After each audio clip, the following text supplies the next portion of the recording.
என் அன்பு குழந்தையே, நான் எப்போதும் உன்னிடம் சொல்வது ஒன்றுதான். யார் எப்படி இருக்கிறார்களோ அவர்களை அப்படியே ஏற்றுக்கொள் என்று. உன்னை சுற்றி இருப்பவர்களை ஏற்றுக்கொள்ள கற்றுக்கொண்டால் உன் வாழ்க்கை சுலபமாக மாறிவிடும். ஏனென்றால் உன் மனசு வலிமை அடையும். மேலும் நீ ஒன்றை நினைத்து அதை எதிர்பார்த்தால், மற்றவர்கள் வேறொன்றை நினைத்து மற்ற ஒன்றை எதிர்பார்த்தால் அவர்கள் மீது உனக்கு எந்த விதமான வருத்தமும் வராது. அவங்க முடிவை நீ ஏற்றுக்கொள்வாய். ஏனென்றால் உன் மனசு பக்குவம் அடைந்து விட்டது.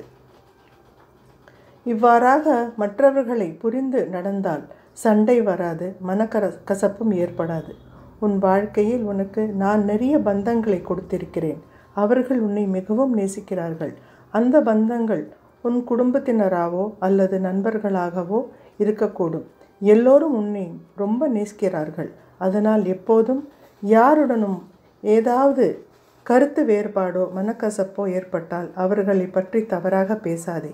ஏனென்றால் பாசம் இருக்கும் இடத்தில்தான் மனக்கசப்பும் இருக்கும். எல்லோருடனும் அன்புடன் இரு. மேலும் சமாதானமாக பேசி எதையும் மனதில் வச்சுக்காத. நீயும் சந்தோஷமாக இரு, மற்றவர்களையும் சந்தோஷமாக வைத்திரு. என் ஆசீர்வாதம் எப்போதும் உன்னுடன் இருக்கும்.